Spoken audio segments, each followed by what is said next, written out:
The Reverend George Floyd Rogers wrote the following paragraph as the beginning of a booklet he published in 1911 entitled A Call from Our Mountains. 5 years ago, a worker in concrete, while laying a walk in our rectory yard, half lifted himself from his work and said, "I live 3 miles over that mountain and my children can't read. They can't go to Sunday school because we ain't got none and never had any. Can't you get us a Sunday school and fix it up so our children can learn to read?" This was the call from our mountains.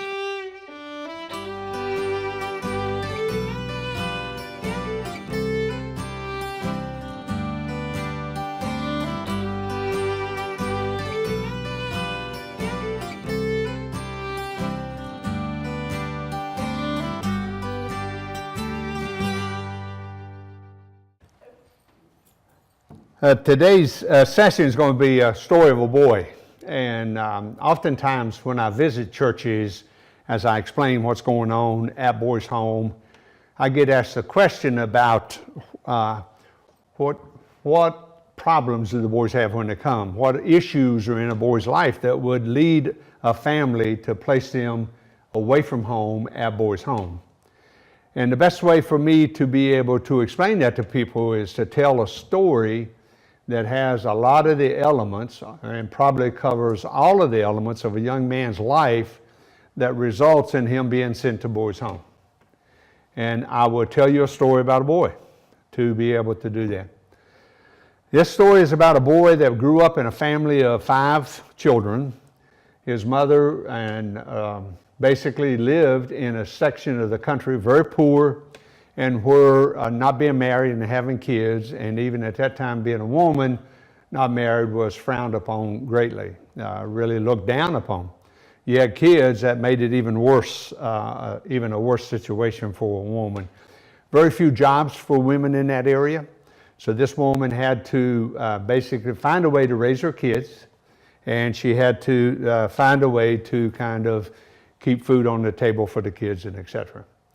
This boy I'm talking about was the oldest male in the family, and he was a young man that was kind of headstrong, and he oftentimes decided to do things that he wanted to do, not necessarily things that needed to be done. Things were okay, and he was kind of under control when they were living with his grandmother. Then his grandmother died, and after his grandmother died, they started shifting homes. They'd live a short period of time, then they moved to another home, live a short period of time, move to another home. And while this was going on, he was beginning to grow farther and farther away from what he had learned at his grandmother's knee, and began to run the street. And I say street because this was a very poor place, and there was a street, basically. The street came in, ran around, back out the other side. There were cross streets, but basically you could stay on one street, go all the way around this place, come back to where you started. No stop signs, or stop signs coming into town, but no stop lights. Only a traffic circle on the one entrance coming in. Very, very small place. And you'll see the relevance of that later on. But this young man got to the place to where he began to run the street. He would leave home for days at a time, and then he would come back, and when he'd come back, he would usually be sent to get a switch. And because his mother worked 11 o'clock in the morning to about 11 o'clock at night, his older sister had basically no control over him. So he would disappear for a while, and when he'd come home, and his mom got home from work, she'd send him to get a switch. And he'd go get a switch, and he tried all kinds of switches. He left the leaves on them. He got thick ones, he got thin ones. He did all kinds of stuff to try to figure it out, and he finally figured it out that all of them got his attention for a few days. So what he would do is he would stay home for a couple of days, do what he was supposed to do, then he'd hit the street again. One day he was out on the street, and they were recipients of free lunches when free lunches weren't necessarily a national event, but it was at school at which he went to. And the cafeteria was at the high school, even though he wasn't going to the high school. And he had conned the cooks in the cafeteria to kind of let him run around in the kitchen and help out in the kitchen whenever he could. And so he learned about what was in the kitchen and where it was. And one day in the summertime when it was really cold, when it was really hot, he decided he needed something cold. And so he found an open window in the back of the cafeteria, and he went in and he ate a half-gallon of ice cream. And when he had finished, he put the container in the trash can, went back out the window, went about his business. A couple of weeks later, he got really hot again, decided he'd try again. This time, they were watching, found him, took him down to the local judge who really lit into him and told him, you need to pay attention to your mother. If you can't pay attention to your mother, then I'm gonna have to do something with you. If I see you back in here, you can plan on someone else taking care of you for a while. And that lasted for a while, and just like the whippings he got or the switchings he got, that lasted for a while, but not long enough to really make a difference in his life. So he hit the street again, and this time he and a cousin and another friend were kind of wandering around on the street and around the town area, and they spotted a trailer with the door open and a light on, walked into the yard and kind of yelled a little bit, made some noise. No one was there. So they went inside the trailer and looked around, and there was a stack of silver dollars, 9 silver dollars sitting up on the counter, and there was a shotgun laying up against the counter. So they grabbed the shotgun and the 9 silver dollars and headed out the door. They got outside and tried to hide the shotgun. They realized shotgun was longer than any of them were tall. So they threw the shotgun in the bushes and went on downtown. They stopped, and the guy I'm telling you to tell about decided that he was going to head home. So they split up the silver dollars between the three of them, and he went on home. Next morning he gets up, and they lived up a holler, and so you could see anybody coming to where they lived. And he looked down the road, and there's a police car coming up the road, sheriff's. Having a hard time because this was a rutted road and didn't get traveled very much with vehicles. But here comes the car, and he runs to the back room, sticks his leg out the back window, and is ready to head for the woods when he decides, well, they'll find me anyway, so I guess I'll just stay here and see. Maybe they don't really want me. Well, in fact, they did want him, because the night before, these two young men had gone around town and spent some of their silver dollars. Now, remember, I spent a lot of time talking about how small the town was? Barney Fife could have figured out what this was about, and he did. The next morning, he went around town and he said, anybody come in here spending silver dollars? And of course, they told him, and he put it all together. They went to visit the two young men that lived in town, and they gave up the other young man, and they were coming to get him. This time they put him in the county lockup and told him basically, you know, you didn't do what I told you to do, the judge did, and so I'm going to send you on somewhere where you'll learn how to behave, because your mother at this time can't provide the right kind of supervision for you. So this young man went to a place called the Richmond Study Home for White Boys. That was a place at that time that consisted of 2 log cabins. At that time, even the places for juvenile justice were segregated. They had 2 log cabins, one for younger guys, one for older guys. And these log cabins were just great big old bays with a communal bathroom behind them. And it was such a place that while they were evaluating you, trying to figure out, you know, what needed to be done with you, the counselors, they called them counselors, guards, were locked inside with the guys and did not have a key, because they didn't want the counselor inside, or didn't want the people being evaluated to be tempted to try to jump the counselor, take the key, and get out. So the only way in was through the front door and the outside. He lived there for about 8 weeks. He was sent to a hospital. He was sent to a evaluation center where they showed him all kinds of things and asked him what they looked like. And they determined that he had the ability to probably be successful if they put him in a foster home setting. So he sent him to a foster home, and he got there about 2 o'clock on a Friday afternoon at this foster home setting. This foster home's in Bedford, Virginia. He lived in a place way, way away from Bedford, Virginia. Had never heard of Bedford, didn't know where he was, didn't know what was going on. And they told him to start putting his stuff away. They gave him some clothes and things. He's putting them away when two other foster children come in, two guys, older than he is. One's a year older and one is 3 years older. And they come in and they're sitting around talking while he's finishing up. And he says, how long y'all been here? Well, I've been here 18 months. I've been here 3 years. He said, well, I'm going to be here a year. And they said, what do you mean you're only going to be here a year? He said, they told me, you know, I'd come to this home and I'd live here a year and then I could rejoin my family. Understanding, of course, now that they probably told this young man, you're going to be there a year, and if your mother can take care of you, then you can rejoin your mother, because that's the way it worked. And these other two guys said, yeah, they told us that too. And he said, why? What do you mean? He said, well, they told us we'd be here a year or two. Well, how long have you been here? I've been here 18 months, one says, and I've been here 3 years, the other one said.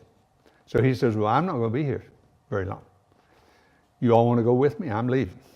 So 5 o'clock on Monday morning, he leaves. He cuts out. They get on the railroad tracks and they start on the railroad tracks. They don't know where they're going. So finally, railroad tracks don't have, you know, they get hot as the day moves on. So about mid-morning, they moved up on a road. And here came a postman, guy in a little vehicle with U.S. Post Office all over it. He pulls up beside him and he says, where are you guys going? So, oh, we're just going down the road. The guys looked at each other and they, you know, and looked at him, and he said, well, I'm going down the road too. You want to ride? And they said, sure. So they climb in the vehicle. He buzzes on into town, pulls in the back of this building, municipal parking lot, that also contains the city jail.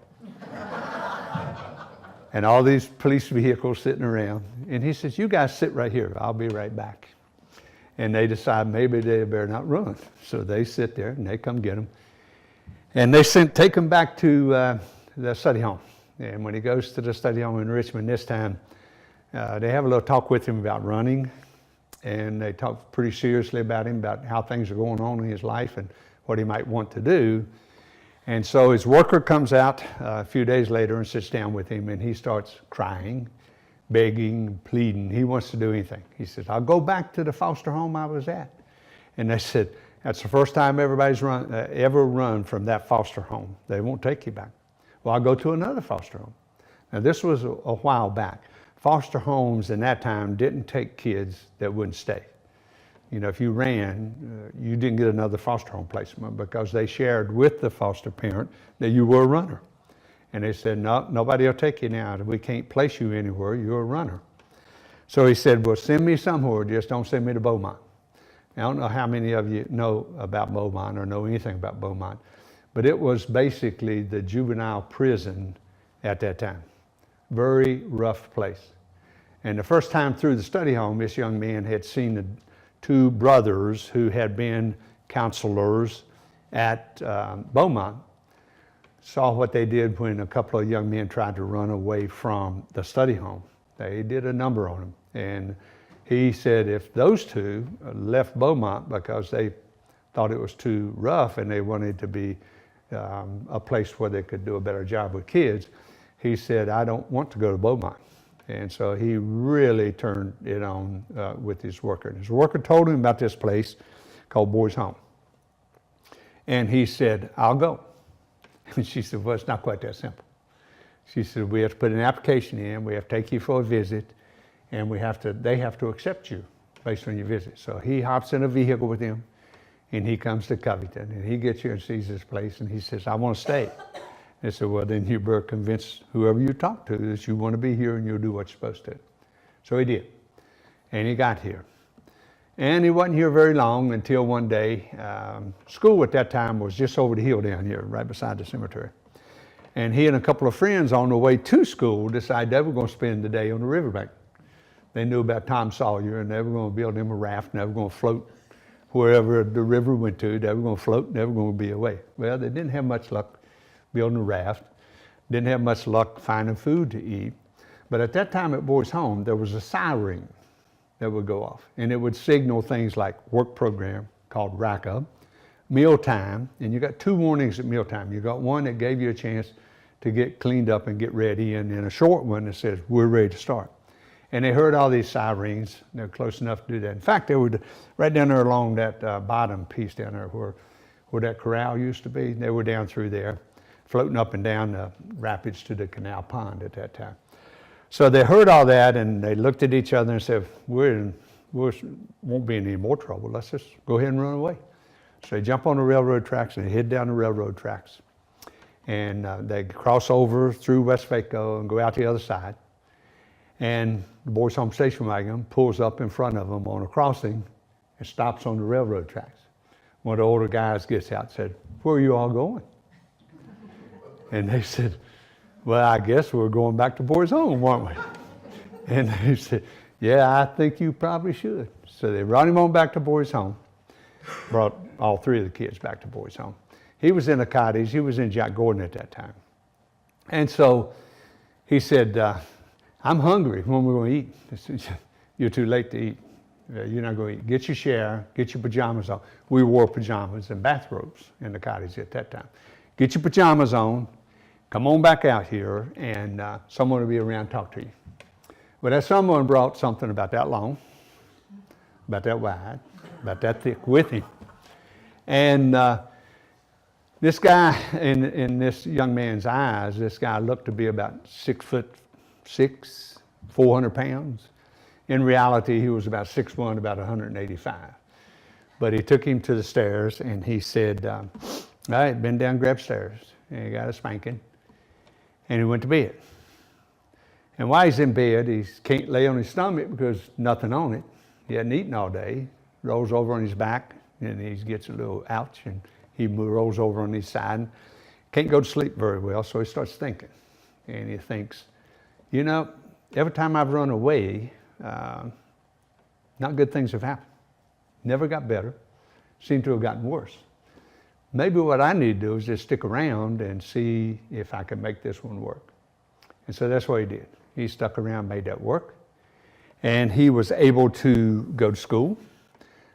He joined Scouts, started paying attention to the grades he was getting, and decided that maybe what he could do was he could do something a lot better than anybody in his family had ever done before.